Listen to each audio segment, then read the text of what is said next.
This is episode 189. I'm Tommy Serafinsky, and you're listening to the Conservation and Science podcast, where we take a deep dive into topics of ecology, conservation, and human-wildlife interactions. And I always strive to bring you diverse perspectives on every environmental story and examine their ecological, social, and political dimensions.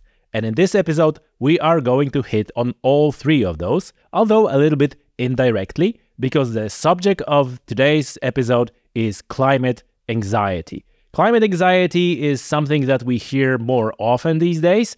More and more people are suffering with that, and more people are dealing with that, sometimes in a kind of unusual way. For example, climate change denial, and those climate change deniers are very often people who are feeling climate change anxiety creeping up on them, and that's their way of dealing with it. It's a known psychological phenomenon that if you're anxious or fearful about something, often denial is the way to deal with that. And to discuss the subject of climate anxiety, our guest today is Lynne Sedgmore, who is an activist, climate activist, published author, and executive coach. And Lynne wrote a book, Presence Activism, a Profound Antidote to Climate Anxiety. This is how the cover of the book looks like if you're watching this on YouTube. And if you want to buy this book, as always, the link is in the description of the show.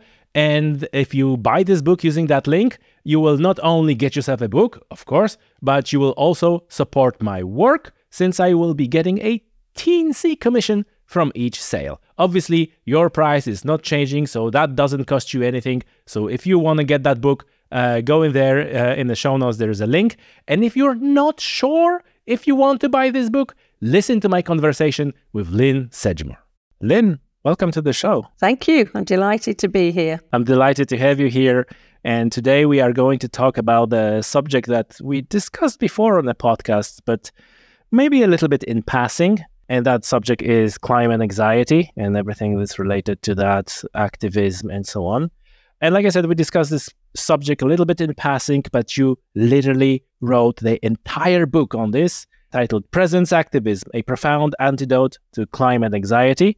And we're going to dive into this subject. And I got to start, like we're going to do what we always do on this podcast. We're going to dive right into the deep water.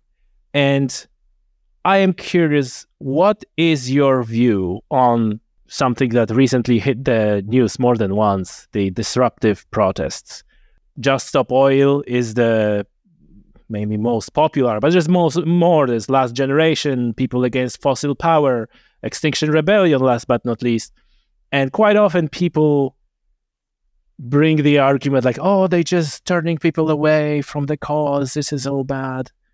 What is your view on this, since you're no activist, you're in these circles? What's your view? I think it's really important that people protest. Ideally, peaceful protest. I am an Extinction Rebellion rebel. I do go on the protests. I think because of inaction by governments and corporates and others, it's really important that somebody somewhere is reminding us of the extent and the peril and the dangers that we are facing in relation to what I call in the book climate peril. I think we are really hitting a point where there's going to be no return.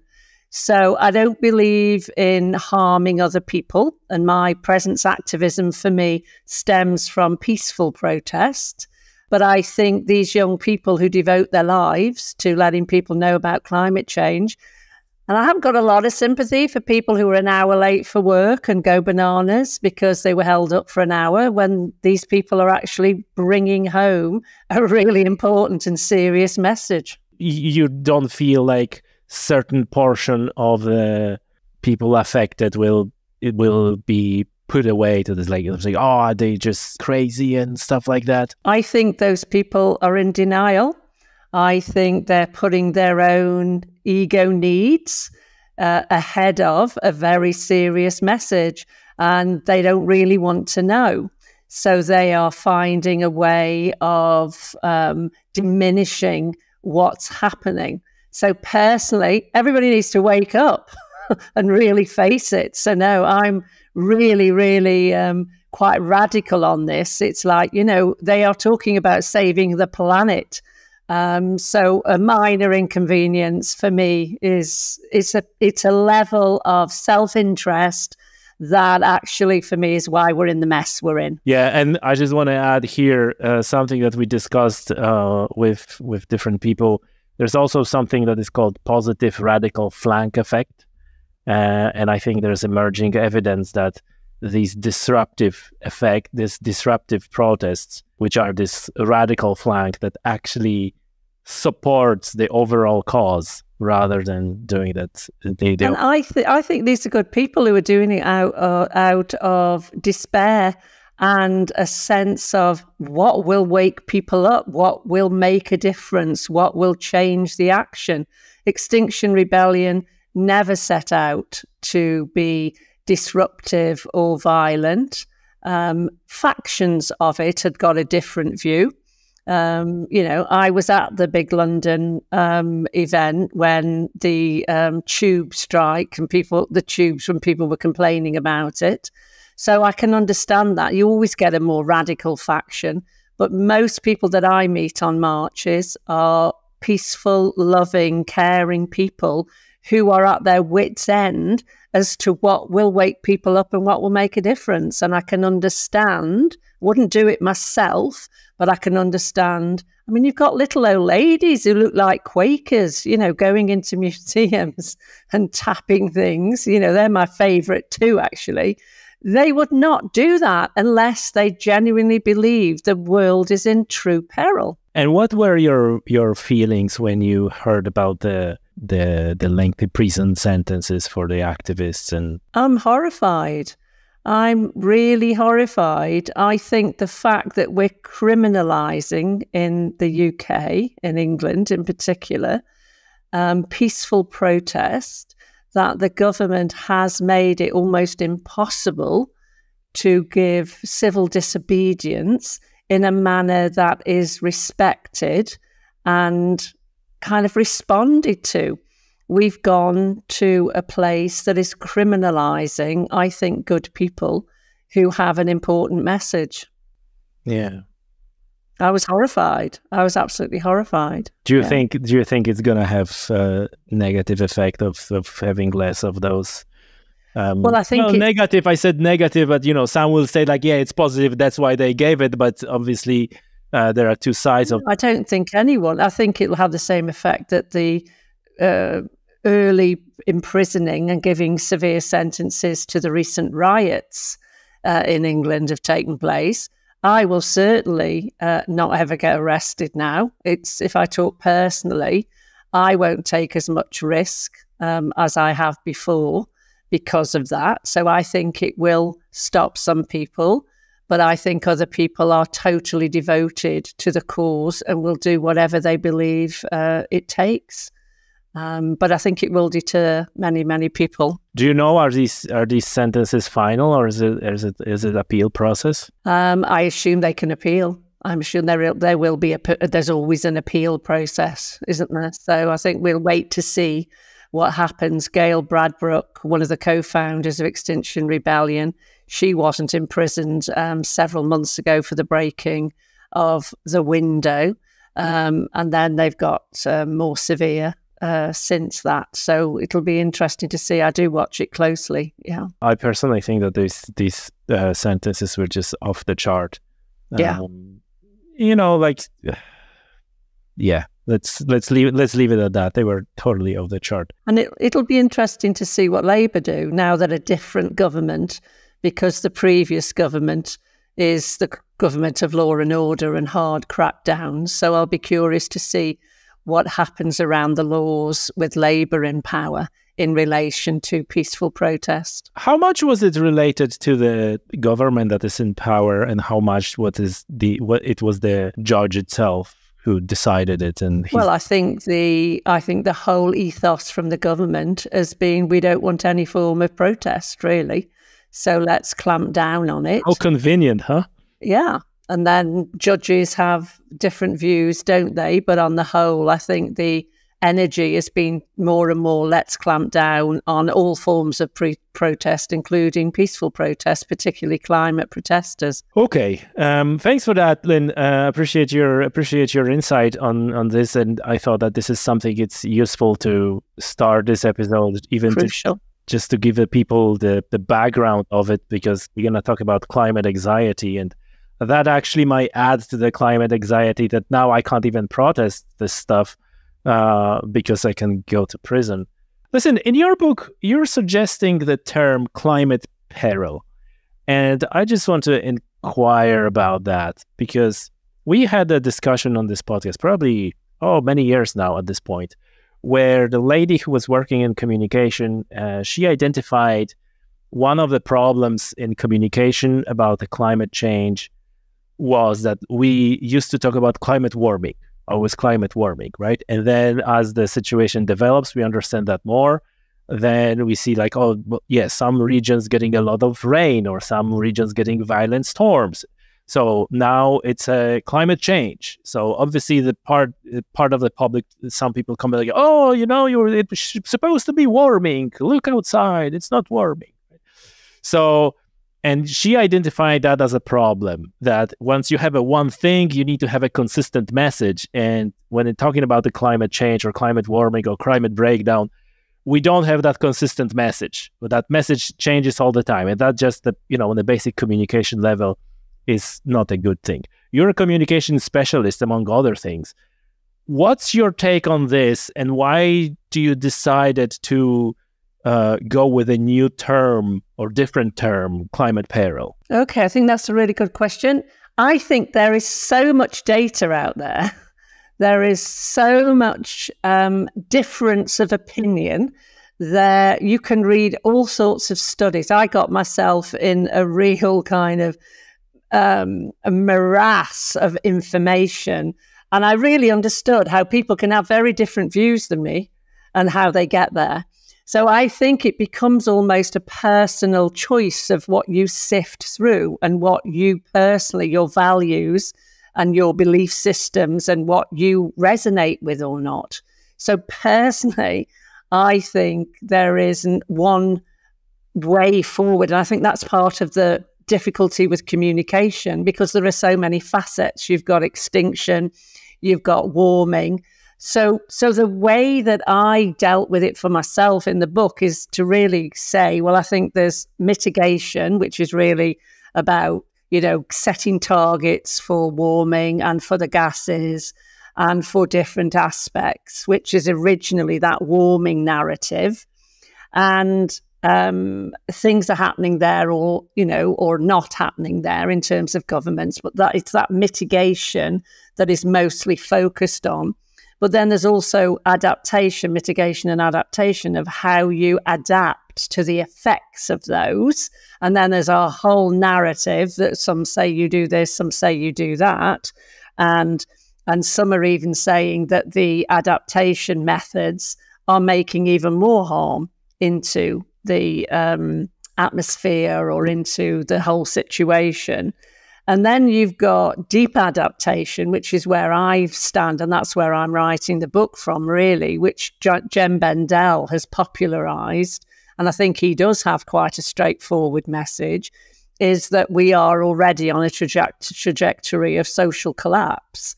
And that what is happening is it's not just about those mitigation things that are vital to get to change, but it's also about the societal collapse in terms of the way we're living, the way our economy works, the way capitalism runs. The whole infrastructure of our lives is beginning to break down, and things like people being displaced and the kind of social impacts that will have, people's homes being destroyed, the fires, the floods, the rising sea levels. They have social impact that bring a breakdown, and that we're already in that. And the logical extreme end of deep adaptation is that society will be completely different because there will be a breakdown to the point. And then you've got another group which believe in extinction, not just extinction of all the different species that is happening over and over again. We're supposedly in the 6th mass extinction, but that actually most human beings will be extinct. I'm not there. I think we will find ways of adapting and coping, and the more we get our act together, which a lot of towns are, and act locally for food security and to do adaptation and mitigation methods in a more radical way, that we will survive it. Yeah, but I genuinely believe that mostly will happen in local communities. Yeah, so I think back to your point, how do you give all of these different messages to people in the general population, most of whom I think are living in a form of denial and haven't got the time, energy or interest to go into it all in the way that some of us do, because it's hard to face. It's interesting. I asked one of my friends, do you worry about climate change? And the answer was a little bit surprising to me, because it was like, I don't think I know enough to be worried. which was kind of honest answer, but kind of interesting. So knowing that and setting that bar that not many people know enough, or some people straight up don't want to know enough, or so this is this denial, and we can talk about this a little bit later. How bad is the problem of climate anxiety? Because that would that would mean that only small portion of the society is affected by it. So do you think that more and more will be affected? Where's your... I don't think you have to know a lot about the climate situation to be anxious. I think just watching the news, just listening to things going on in the world creates climate anxiety, because we're constantly bombarded by wildfires, by floods, by people being displaced, by migration issues. It's right on our doorstep. If you read any newspaper online, they all now have climate sections, and they have, several articles every day that is telling us about the latest flood or the latest disaster of some kind. So I think you can have a conscious or a subconscious just anxiety that is developing because all of this is bombarding you all the time. Yeah, I've got lots of friends who go, I'm coming off social media for a while, I can't cope with it anymore. So my book is actually quite basic on the climate situation. In a way, I wanted it as an introductory. So there is a chapter on the different facets of climate peril, but really I'm focusing on presence, activism and climate anxiety. Remember, I started writing this book 2 or 3 years ago, and it's now that I think climate anxiety is being accepted as something that's real. It's not another woke, made-up thing.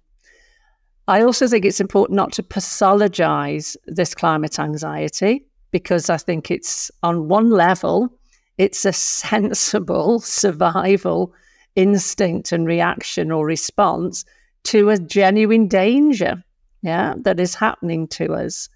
And we have a generation of youngsters. I've got granddaughters who are now 21 and 18, and they suffer from anxiety, as do nearly all their peers, in a way that I don't remember suffering. I know people who had depression and things like that, but I think and there's articles out recently just saying how high teenage anxiety is, because you've got COVID as well.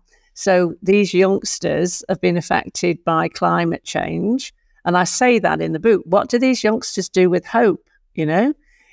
Yes, I was a feminist in the 70s, a second wave activist feminist in the 70s, but I wasn't coping with the end of the world, possibly, or, the survival of species. So I think that there is a genuine level of anxiety that's in the society generally, and there's climate anxiety, and then there's all the effects of COVID and viruses and other illnesses that are becoming more prevalent. It's a very real thing, and it's getting more and more attention. So I think my book's come out at a right time, when it's being discussed. Eco-anxiety is another term that's used. It's being discussed more and more and treated in professions as a genuine state that needs looking at and supporting. We also hear the narrative that, well, it's not a narrative, it's true that actually media and all that you see is heavily biased towards negative news. Oh gosh, yeah. Do you think that plays as well, that they tend to see that, you know, when there is a hurricane or there is some, it's a tricky question, and I'm not asking you a specific question. It's more like a elaboration, because on one hand, like, there is this bias towards negative news, but then you have this person, oh, sure enough, there was hotter in 1960 or 1635, right? So how to navigate that landscape to avoid bias towards negativity, but at the same time not, you know, put your head under the sand, into the sand. I think that's really important. In the book, I actually quote and give references for people who talk about how the world has got better and how capitalism has improved lives for many, many people. So I've got a section on hope, like what you do with hope. What did I have to do with my hope? Because I'm a pathological optimist. I'm not a pessimist. I'm a pathological optimist. So I do make references to, there are lots and lots of ways in which the world is a better place than it has been in the last 100 years or whatever, that people's lives are at a higher standard, that things are improving in different ways. So I talk about that as well, because I think we need to alleviate constant sense of suffering and anxiety and negativity, because it just overwhelms. Because the worst thing that can happen is you get completely overwhelmed and have a freeze trauma response that means you just go into despair and don't do anything. I'm not advocating that at all. What I'm trying to do is say, well, how do we, in the face of serious possibilities of the world being, you know, completely changed to something different, how do we face and act? I'm an activist. I've been an activist all my life. So I think it's important that we still find a way to find meaning and to act. My quote at the beginning of the book is, on the last day of the world, I would plant a tree. I open that way. Yeah. Let's talk about more about climate anxiety itself. And I know that might be an unfair question, because you literally wrote an entire book on trying to answer the question, but on a top contour, how to deal with climate anxiety. If someone is feeling it and they go like, you know, it's not just general anxiety, because I think that in a society we have a problem of anxiety in general. Yes, we do. And one of the reasons is, for example, smartphone use, which is good scientific peer-reviewed evidence how that impacts how our brain works. But specifically climate anxiety, if you can give us like a top contour, how to deal with that will also entice listeners to buy your book. There are lots and lots of books already, although the field will grow, on psychologists, psychiatrists, medical approaches to anxiety. That's not me. Yeah. So what my book is doing, and there are lots of places that you can go to, and I say to people, if you need to take medication, if you need to have therapy, please do that. I am not saying don't do any of that, and some people need that. What I'm doing here, the reason I call it a profound antidote to climate anxiety, I think we have to go to the root. I think we have to go right to the core of what creates it. And for most people, then they're disassociated from themselves. They've lost a sense of meaning and purpose, or they're on some kind of treadmill. So what I've done all my life, I've been interested in the nature of reality, is taken presence. And by presence, my contribution to the field on presence is to articulate it within 5 areas. So it's about something that you have, something that you know, a visceral knowing that all is well. It can be a spiritual, it can be a secular thing, it can be a nature thing. It doesn't have to have any religious connotation, but for some people it is. It's in all religious traditions. It's being able to access a profound sense of peace and love and connection, and particularly to nature, to our Mother Earth, to our planet, that when you know it, it absolutely calms the nervous system and enables you to cope with anything. It provides an equanimity, a resilience, a strength, and it's all coming from inside out. And that's where I think it has to come from. It has to be inside out, not outside in. So that's what my book is proposing and suggesting. You can only feel present in the exact moment, and everyone can do it. Everyone can get there. It requires practice and it requires techniques. Some people might say mindfulness or meditation, but presence for me is something much more. It's in every cell of your body, and it gives you resilience and strength and capacity to cope with whatever. It's fascinating how what you're saying is like, this is, you can see this across the literature, across the philosophy, like you mentioned earlier, it's called mindfulness or meditation, that goes to the same root, like you said. In some, I think it was from the Stoic philosophy, or maybe not, maybe I'm butchering that, but the concept was that whatever was in the past, it's in the past, it's locked in, you have no impact on it. And whatever is in the future is just like wish, it might or might not happen. So actually the only thing that matters is this very moment, right? And like you said, in Buddhism, they also talk about presence and being this in this moment and mindfulness and so on. So I kind of, when I was reading your book, I was making those connections, and I'm sure that, you know, whichever people are from whatever angle they're coming from, they will find something that will resonate with them. I hope so, because what I've done is I also talk about personal presence and charisma. I talk about presence in professional life. I was a chief exec for 17 years. I've sat on 20 boards. So I talk about particularly leadership presence. And we know it when we experience it in people. Yeah. And I spent many years going and visiting different people to experience their presence. And you know it when you feel it.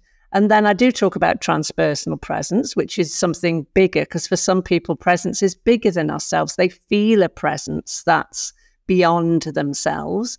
I talk about nature presence, because I'm particularly interested in goddess spirituality and those forms of spirituality that are embodied and are of the earth, shamanic practices. And then being here now, which is very much in the Eckhart Tolle tradition, which is what you've just articulated as well. So I've had quite a lot of feedback of people who absolutely love that chapter, because I've expanded presence, not just within a transpersonal or a spiritual, but in different facets of people's lives. So a lot of people have found it useful for their professional work as well. Well, I guess listeners will need to buy a book and dive deeper into that. But now I'm interested, like, what was the motivation for you to write the book? And the maybe question is a little bit silly because you're an activist, so you're doing things. But I'm just curious, because there was a moment, surely, when something, penny dropped and said, like, I'm going to write the book. Well, really, it's 2 books. So for 10 years, I knew that I needed to write my soul book, because I've got other books, but my soul book would be a book on presence, because I've explored it since I can remember. So I've always wanted to do that. And I had quite a bit written on presence. I've been playing with it for years. And when I submitted that to my publisher, Tim Ward, he went, "You've got to hook it round something. Hook it round something." I'd already developed the presence flower. "You've got to hook it round something. It's just like too many other books." And I said, "I think you're right." And it took a week for me to really think, yeah, I was interested in climate change already. And I've been talking to my granddaughters and to some other young people on a protest march. And they were talking to me about their anxiety. And I thought, presence. And it came to me as a profound antidote to climate anxiety. And I felt that not many people had written, I've coined the new term, presence activism.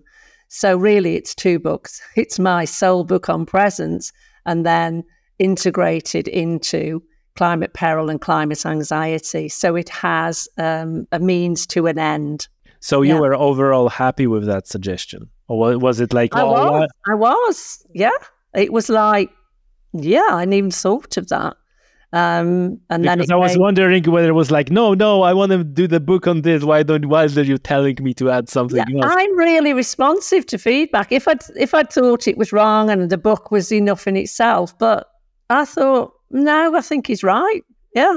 So that was natural connection with the client. Yeah. What was the most difficult aspect of writing that book? Reading all about climate peril and climate change, and just absorbing myself to get a stance that I could write about that isn't trying to be, polemical or self-righteous or saying I want you to believe what I believe, but to be able to say, this is the stance, this is where I'm locating myself. And I want to provide other information. There's pages and pages of references.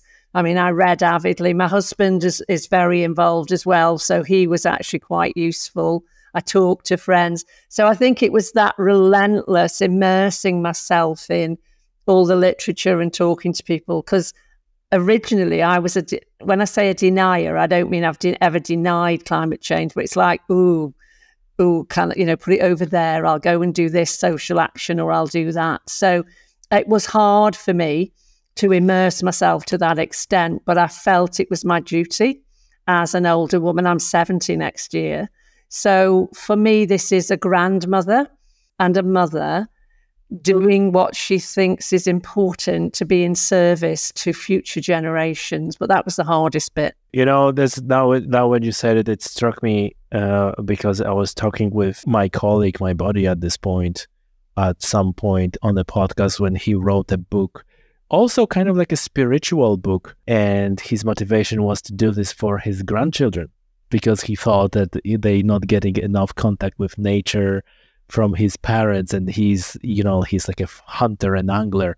He lives in the US. Emmanuel Rose is his name, and he was on the podcast twice. And so that was this connection. Like, he kind of had the same thing. Like, at this point in my life, I feel like I need to take what I learn and pass it to the generation. This is great. Listen, so did you get climate anxiety from reading all these books? Yeah.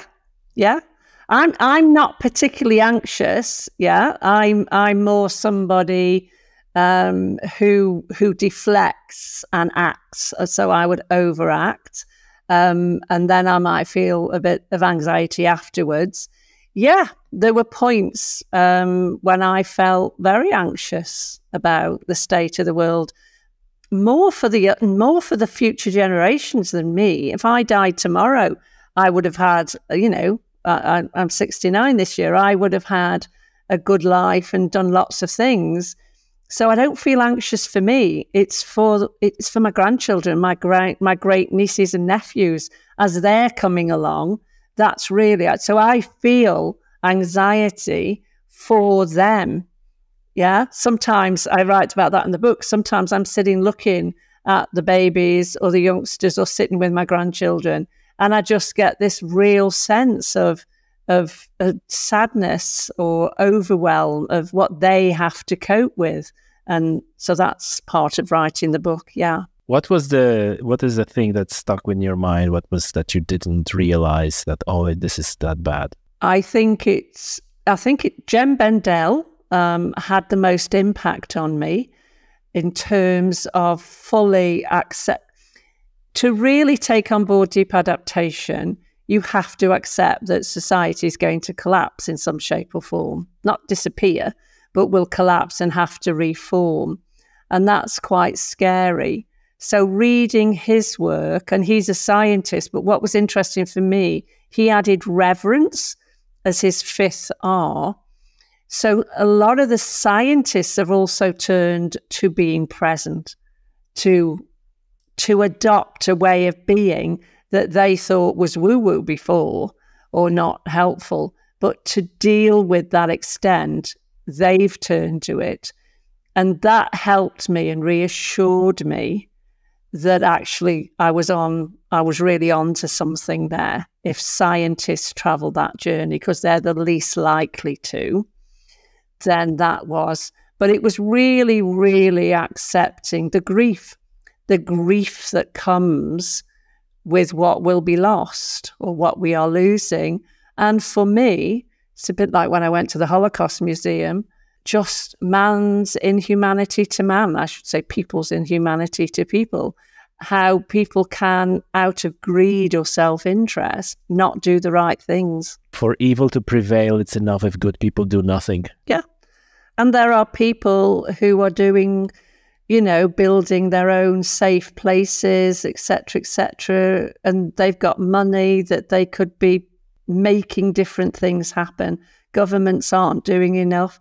That's the part that really distresses me, actually. I said once that the situation needs to get that bad that even governments and politicians can't ignore it. And I refer to other writers who've been involved in government initiatives, United Nations types initiatives, and I've quoted them when they write about the toxicity and the dysfunction that takes place. That's not my direct experience, but I do refer readers to people who are experiencing that directly. I think that's the biggest distress for me. We could be doing so much more, and yet the people in power are not. And it's usually for reasons that are not healthy. When you were reading this, when you were doing research for the book, did you had that urge to find information that contradicts what you read? Like when you read something particularly bad, did you, and how much of it was then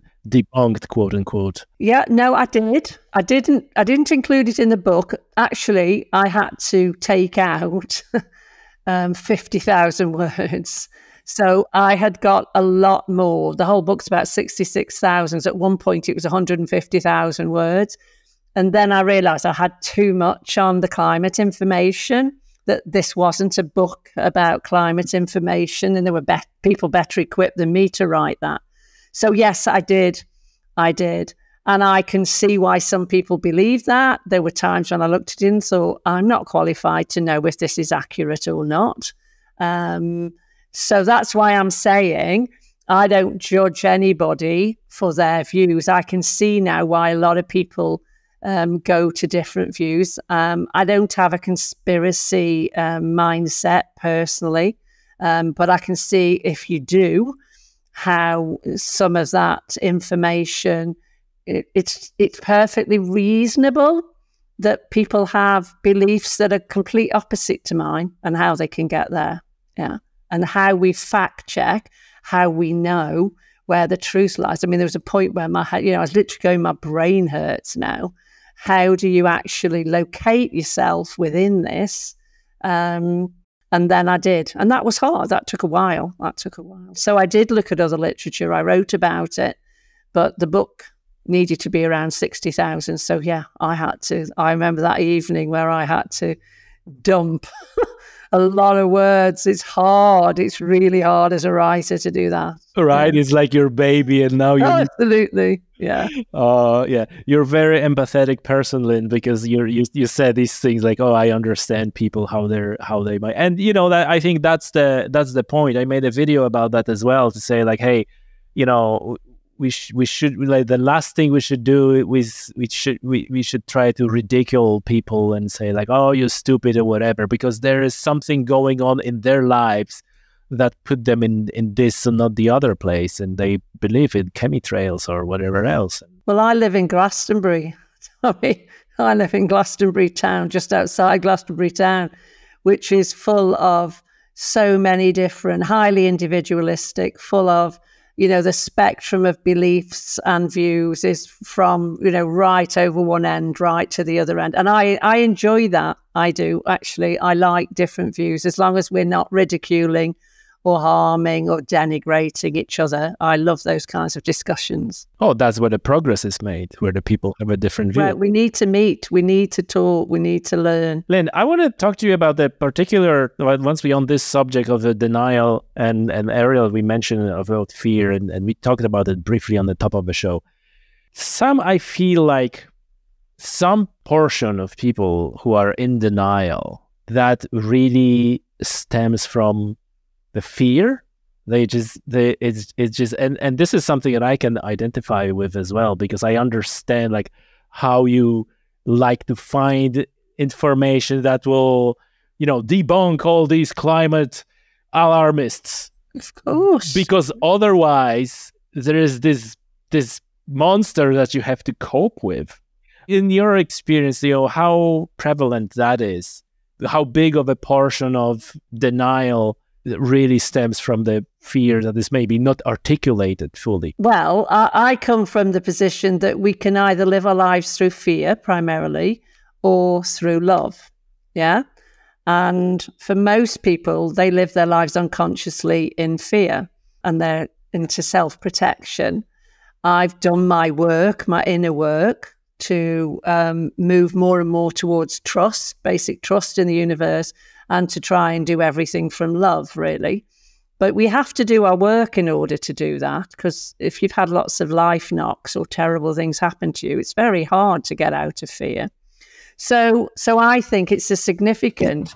What I have done is developed the anxiety flower, which was trying to express what are these states that people are living in. And you said, I've got fear there, stuckness, grief, tension, suspicion, defeat, and overwhelm. So on this part of the book, I do look at that and the way that we're judgmental or constricted or closed or numbed, or just living on the surface or living an unconscious life. So I've gone quite deep into what are these states of anxiety that keep us locked into the fear, or the anxiety in many ways is a sum or a collection of some of these, what keeps us locked in. And then the presence flower is, if you like, the antidote, and dissolves. It's the more we can get present and access these, which are joy, peace, trust, strength, resilience, love, and flow, and being very open and dynamic and observing and deepening, then we can make those shifts. And if we practice being present enough, it can become a spontaneous thing. And it's more of a dissolving than a pushing away. I did a workshop a couple of weeks ago, and somebody who's had trauma and anxiety all her life, what her feedback was, what I loved about this book, I've been in therapy for years, there's always been a bit of a pushing and a pulling, whereas your book, I just felt that there was an ease around it and a dissolving, and that I could allow things more. And she was starting to be present, because you can be present just by being quiet for 5 or 10 minutes a day. But she was changing her practices into more presence practicing. And she said it was dissolving. Now you may say, well, she's done all that other work, which has helped her to do it. Fine. We may be able to do it straight away. So I do think it needs courage, and to be able to move beyond that fear, to go into these places. It's scary. There's no doubt about it. Well, I think that we all could do with some, sitting in quiet. Like, this is what we don't. This is what we cease doing. Sitting in quiet, which is getting ourselves distracted or entertained all the time, pulling out the phone from the pocket. So, regardless of everything else, I would recommend for anyone, just try to be on their own, in quiet. Don't say anything. Don't scroll the phone. Just see what happens. Just sit for 10 minutes and see what happens. That's what I would recommend. Yeah, exactly. No, that's exactly what I say. When I was 26, I did my first Buddhist meditation practice. And I remember it was in my living room. And I literally sat on a cushion and I did all the posture that was told. And I sat there and I thought, oh, this has been ages. I must have been at least half an hour. And I looked at my watch, there's no, it was 2 minutes. And, I mean, you wouldn't make that story up, would you? You'd say it was 5 minutes or something. It was 2 minutes. And I thought I'd been there for ages. And it took me a long time. So that's the other reason I wanted to write the book. It's almost like if I can get present, anybody can get present, because I'm, action, do. So that was the other reason. This isn't me saying, "Ooh, I'm an enlightened being. Let me show you how to be present." This is like a totally flawed human being who does far too much still, saying presence really does make a difference to the inner kind of resilience that I have. Yeah. And if I can do it, anybody can. I love your no nonsense approach. I really do. I was talking with a friend who was doing these practices. I also do a lot of these practices, but maybe that's for a different topic. But he said that which I'm sure you can confirm, and I confirm that when you in this situation, once you decide that you're actually going to go for 10 minutes, once the 10 minutes is up, you're actually sorry that it's end. It's end. You would like to, so the time kind of slows down. Yeah. And I think the same thing is when you go into nature, when you go out of the busy, and I said on the podcast many times, our friend has a fishing lodge. And once we go to his fishing lodge, which is in the middle of, lake and fields, and I don't want to say middle of nowhere because that's somewhere, very nice place. And you step out of the car and you just it's everything is slower. It's just that the time is, and that perception of time. There's again a good body of scientific peer-reviewed neuroscience about our perception of time. And so as in the previous episode, in this one, I also want to say we're not talking about the woo-woo or these are things that you can practice, and there are good neurochemical and neurobiological reasons why we... Yeah, absolutely. I also talk about that. These practices, you can give them a spiritual or religious connotation, or you can't. The key is that they work neurologically. They affect the brain. So these practices, Alain de Botton has written a beautiful book called Religion for Atheists, where basically he said, let's have all the practices, let's have the community, let's have the belonging, and just chuck out the garden, the doctrine, and all of that. And Andrew Nuremberg, has done brilliant things. I mean, the thing that really relaxes the brain and the nervous system is yawning.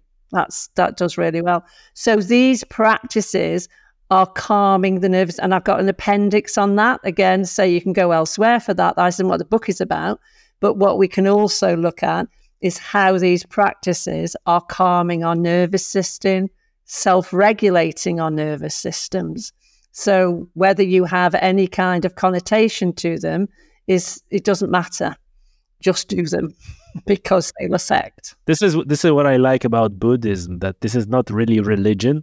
It's a set of practice, and any Buddhist practitioner or teacher who's worth their money, they said well, I don't ask you to believe, just try it yourself.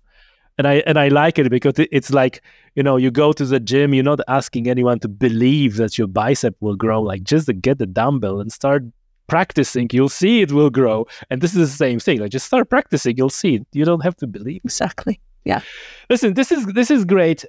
Before we wrap this up, I just want to ask you a question, which is slightly different to the one that you're answering in the book. Because in your book, you're talking about talking to young generation, to next generation. And this is, like we said earlier, that was the premise of the book, to leave something to those people and take care of the future generation. I would ask you how to talk to older generation. Because I think that one of the most, I don't want to use the word upsetting because it's maybe too strong of a word, but it's right there. Fact was, when I was talking and I talked to people who spend in nature their entire lives. They're either, old hunters or anglers. Sometimes they are university-trained ecologists who were taking care of the national parks. People in their 60s, in their 70s, sometimes in their 80s. And when I hear like a straight-up climate denial from them, but on the level of like, oh, CO2 is good for plants, everything is just going better. And I'm just like, you should know better. Like, so I would ask, like, flip that question on its head and ask you, like, how to talk to our parents, maybe our grandparents, to older generation who are still in this denial mode, or not believing. I think it's the same with anything. As a feminist, I grew up with people, women's places in the home, in the kitchen, etc., etc. I think the only way you can talk across the divides, if it's that wide, is to find a point of common interest. So find something where they may be open to some kind of conversation.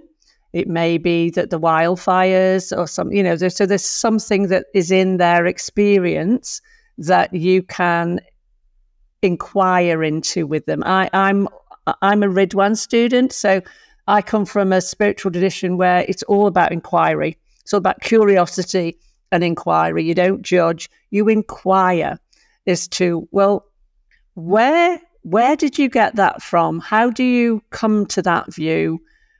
What I'm like that with Trump supporters in America, how can you want to do that or believe that? Help me to understand. And that's, I think, the only way. And it has to come from a genuine respect. And, I can be, my face as a kid, people say, I didn't say anything, miss, your face said it all. And so I think the only way is to find a point of interest. But sometimes I think there are people that we're not going to change their view. So many people want to change my mind in Glastonbury on COVID vaccinations, and I just say to them, I don't want the conversation. I've made my view up. I don't need to hear your views. Thank you very much. That's at the other end of the spectrum. And I think some people are very set in their ways. A lot of people, I'm 70 next year, but I'm still curious and open. But a lot of my generation are not. They say as you get older, you get more closed and you get more right-wing or more conservative in your views. And on some things, I could see I could go there if I didn't stay open. So I just think it's really hard, Tommy, unless you can find a point of common interest that you can expand from. But if they're 70 and still in that place, it's highly unlikely they're going to change. You're dead right here, Lynne, that being open and keeping this brain neuroplasticity going is very important. And at some point, once it's gone, it's gone. But that doesn't mean that we need to, be mad at those people. Yeah, and if they're, and I think we get more fearful as we get older. There are times when I can't deal with as many things. I'm pretty alert for my age, but there are times when I can't hold as many things in my head as I used to 20 years ago. So I think as we get older, there's less likely that we're going to move out of our fear on climate anxiety. And if you haven't done your death work, if you're still really scared of death and dying, it's really hard to face climate stuff. For sure. Well, that's another whole direction that we could take that conversation about death and acceptance of death. But I guess we don't have a time for that. That's another podcast. We might do it at some point. Lynne, I just want to close out with asking you about your crystal ball. What does it say? How does it gonna play out, the whole climate situation? What do you think in 10 years time, 50 years time, 100 years time? To be honest, I don't think about that because it takes me out of presence. It takes me to a place where I could wind myself up. I tell you what I do, and this is an admission really. I do sometimes go, oh, see that prediction there? Will I still be alive then? Okay, oh, I'll be 110. Ain't going to worry about that. So that's when I'm kind of half kidding, but there's a reality to that. I don't. It's like I don't think about life after death or what that is. There was a time when I gave it up. I used to read all the things about that. But I think as you get older, there's a time when you say, I don't know. I genuinely don't know. It could be this. It could be this. Who knows? We get different predictions every day. Something sort of. So I don't really. That's a very, very excellent answer. It's the first time I got an answer like this. But you are true to your word about presence, and that is the best proof for that. Folks, Lynne Sedgmore, Presence Activism, a Profound Antidote to Climate Anxiety. Get the link in the description of the show to get your book. And Lynne, thank you so much for your time. Oh, thank you. I've loved it. I've really enjoyed it. Thank you so much.